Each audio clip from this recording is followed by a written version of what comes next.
Coucou Nadège, Coucou Etty. bienvenue dans ce podcast Sous la surface. Merci. Écoute, je t'ai proposé de faire cette vidéo parce que on s'est rencontrés à un marché de Noël il Oui, y a 1 mois et demi, 2 mois à peu près.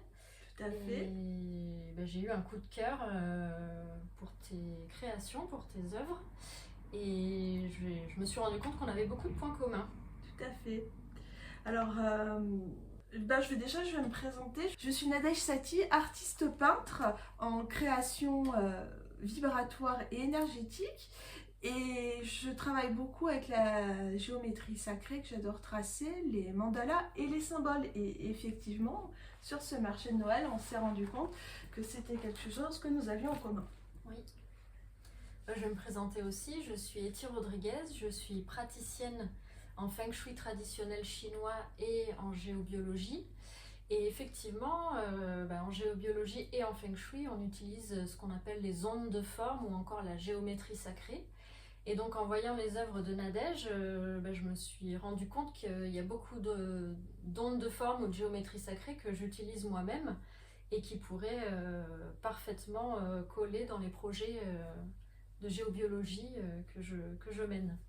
Oui, et du coup, c'est un lien entre nos disciplines, même si de l'extérieur, on peut le ressentir différemment. Parce qu'effectivement, les ondes de forme, ce travail sur l'énergie qui est dégagée, c'est vraiment quelque chose qui me plaît particulièrement à rendre à travers mes peintures.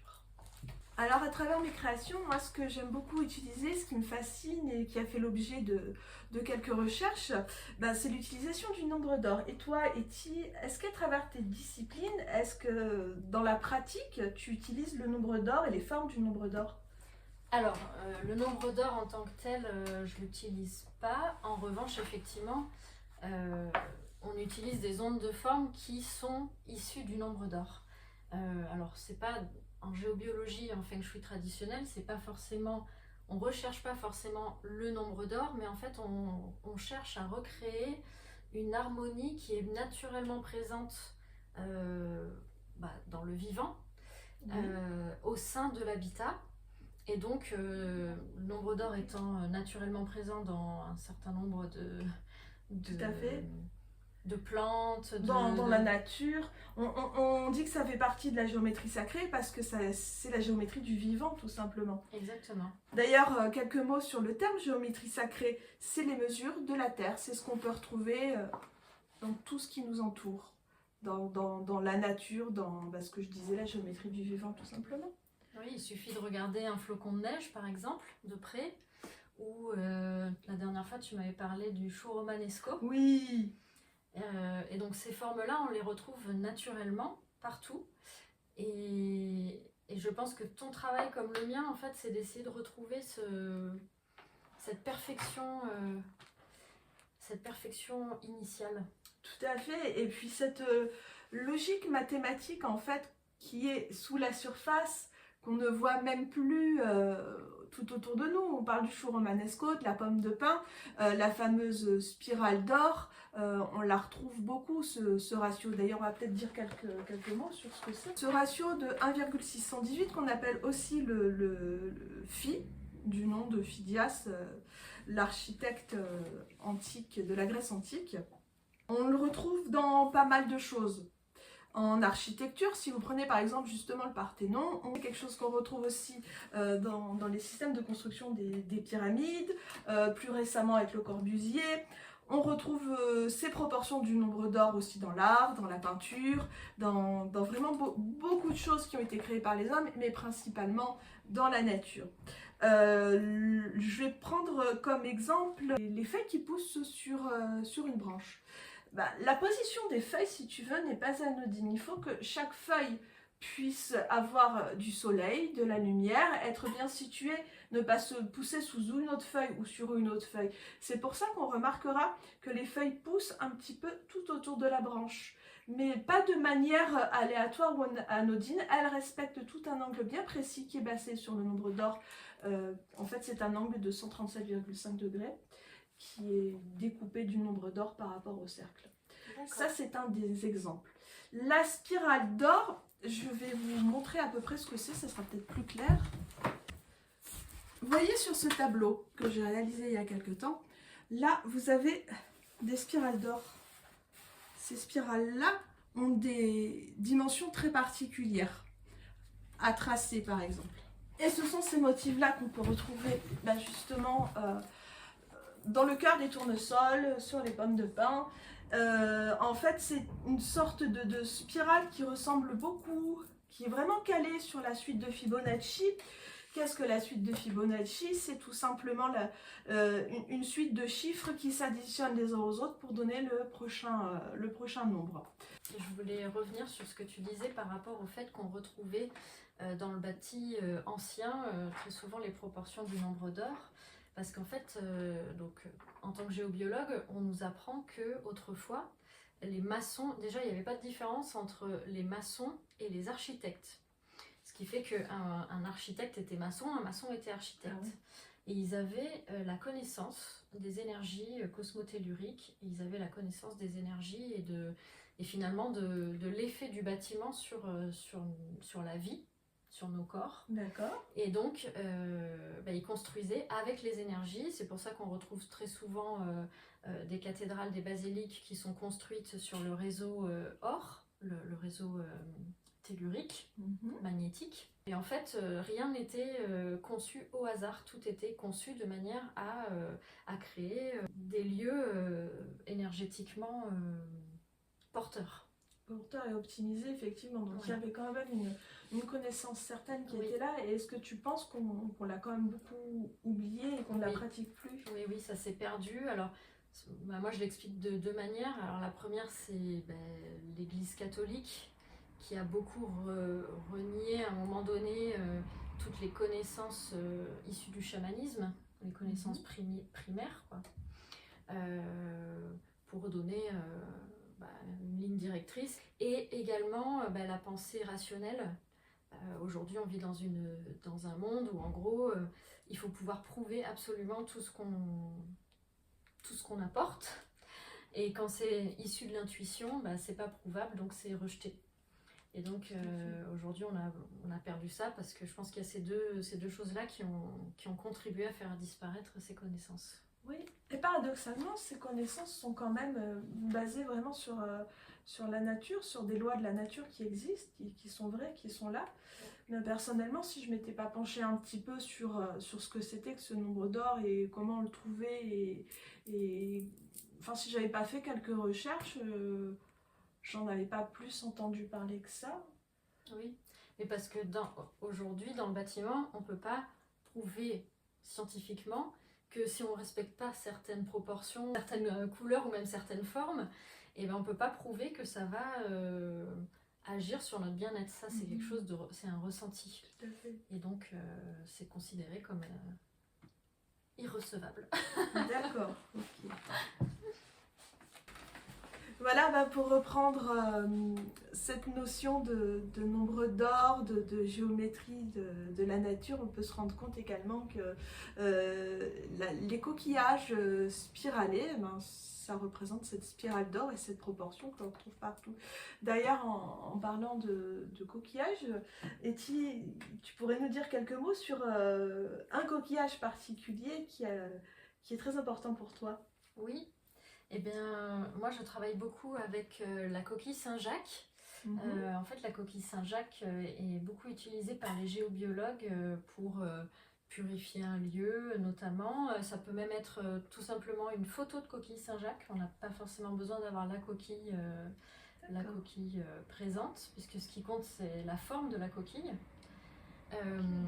Et je ne sais pas si vous avez remarqué que les bénitiers, la plupart du temps, sont en forme de coquille Saint-Jacques. Et là, on en revient à la connaissance des anciens, puisqu'en fait, c'est pas anodin. Ça permet, en fait, la forme de la coquille Saint-Jacques permet de conserver l'énergie pure. Et en même temps, ça recharge ce qui va se trouver à l'intérieur de la coquille. Ah oui. Et donc, les bénitiers, ça permet de garder l'eau bénite, même s'il y a des milliers de mains qui se trempent à l'intérieur, l'eau reste bénite. Donc oui, ça garde l'énergie de l'eau. bénite. C'est Voilà, ça la très garde bénite et ça la ça la garde purifie. vivante. Voilà, au fur et à mesure. J'en ai une d'ailleurs Et, qui est très jolie là avec Ganesh. Oui, merci. Donc du coup, en tant que géobiologue, alors c'est une longue histoire, mais j'ai commencé à créer en fait des... Oula, on va... la lumière. J'ai commencé à créer en fait, à décorer des coquilles Saint-Jacques. Alors l'histoire est longue, je ne vais pas vous la raconter là, mais en tant que géobiologue en fait, ça permet de proposer des remèdes énergétiques pour des lieux et en même temps d'avoir un objet décoratif. Donc on peut les utiliser aussi bien pour recharger vos pierres et vos bijoux, mais aussi dans une pièce quand il y a besoin d'augmenter les énergies d'une pièce, le taux vibratoire d'une pièce. Il suffit de poser la coquille et d'orienter. Alors ça, c'est une grande importance puisque c'est bien la forme en fait qui compte. La forme de la coquille a une grande importance et en fait, le petit triangle que vous voyez là est très très important. Il fait partie de la forme et ce triangle doit être orienté au nord. Voilà. D'accord, c'est très intéressant. Alors je ne saurais pas vous expliquer pourquoi, toi tu as plus une approche de compréhension du pourquoi du comment, alors que moi on va dire je travaille de façon empirique, c'est-à-dire que j'ai appris on va dire les bases de la géobiologie et après j'ai pratiqué et j'ai été obligée de constater que ça fonctionne. Et ça fonctionne mieux comme ça. Après, l'indication du nord fait forcément penser à la boussole. Oui. Et puis au réseau, parce qu'en fait les réseaux cosmotelluriques en fait sont liés au nord magnétique. D'accord. Puisque les réseaux cosmotelluriques en fait c'est un noyau, c'est le noyau de la Terre en fusion qui est composé de métaux et donc ça crée en fait un champ magnétique terrestre et ce champ magnétique est régi par le nord en fait, ça bouge au nord et ça va faire bouger les lignes du réseau en fonction de ça. Donc ça a certainement un sens, je ne saurais pas expliquer lequel. Puisque donc moi j'ai une approche empirique, comme on dit en Feng Shui, ça marche ou ça marche pas. Si ça marche on garde, si ça marche pas on élimine. D'accord. Alors Nadège, quand on s'est rencontrés au marché de Noël, j'ai constaté que tu avais une série de tableaux qui représentent l'image du son. Est-ce que tu peux nous en dire plus? Oui, très volontiers, Eti. Eh bien, j'ai réalisé il y a quelque temps pour une exposition toute une série de tableaux que tu as donc pu apercevoir sur le thème de la cymatique. La cymatique voulant dire le son en image, l'image des fréquences vibratoires du son. Puisque je suis artiste peintre, mais ce qui nourrit mon art et ma peinture, ce sont vraiment toutes ces recherches que j'aime faire, qui peuvent être vraiment variées. Et là, en l'occurrence, comment m'approprier cette thématique du son, sachant que j'aime beaucoup la géométrie, j'aime beaucoup ces recherches au niveau quantique. Donc, je me suis basée sur des travaux, des figures sur plaque de Chladni, pour faire de grands formats que j'avais fait. Chladni, c'était un scientifique qui lui aussi cherchait à mettre en image le son, en prenant des très grandes plaques fines de laiton et sur lesquelles il disposait du sable très très fin, avec des archets de musique. Il faisait passer les archets sur les bords des plaques et la vibration faisait bouger tout ce sable et lui donnait des formes géométriques. Ceci a été repris à de nombreuses reprises depuis, et maintenant avec des enceintes, on passe le son, on passe les vibrations, les fréquences vibratoires des plus basses aux plus hautes, et au fur et à mesure, vous avez les motifs qui se dessinent avec les vibrations, des motifs avec ce sable de formes géométriques de plus en plus complexes et élaborées, plus la fréquence vibratoire est haute. Ça te parle, Letty, ce genre de choses? Oui, oui, ça me parle beaucoup. En fait, quand on travaille l'énergétique, alors on le sait par expérience, on va dire, que le son crée la forme. Et d'ailleurs, on le retrouve notamment dans les civilisations anciennes, comme dans l'hindouisme par exemple, où on explique que le Om, c'est le son primordial, c'est le son qui crée la vie. On dit qu'au commencement était le verbe. Et en fait, effectivement, quand on travaille l'énergétique, il y a un certain nombre d'expériences qui nous font dire qu'effectivement, le son précède la forme. Et en géobiologie, en feng shui, la maison est perçue plutôt comme une sorte de caisse de résonance, comme un instrument de musique. Et cet instrument, il faut l'accorder. Et pour l'accorder, comme on peut... Alors parfois on travaille avec des sons, ça arrive, on met des carillons, voilà. Ce qui fait que quand on active une porte, ça va se déclencher et ça va avoir un rôle. Mais on ne peut pas avoir en permanence du son dans la maison. Donc, eh bien, puisque le son crée la forme, on va créer la forme et ça va accorder le son global de la maison pour avoir une symphonie qui sonne juste en fait. Voilà. En fait, on est des musiciens. Ah mais c'est très intéressant. Très intéressant. Oui, parce qu'on s'en rend pas forcément compte, mais je suis d'accord avec toi, la vibration du son, même si on ne la voit pas, elle est bien présente. Et elle peut effectivement servir à harmoniser nos vies. Je m'en suis rendu compte quand je cherchais, toujours dans cet esprit de faire des peintures sur le thème de la cinématique, je cherchais cette représentation du son en image. Je suis tombée sur les travaux de John Stuart Reid. Et ça a été la base pour une série de peintures que j'ai faites sur la mise en image du son de chaque note du piano.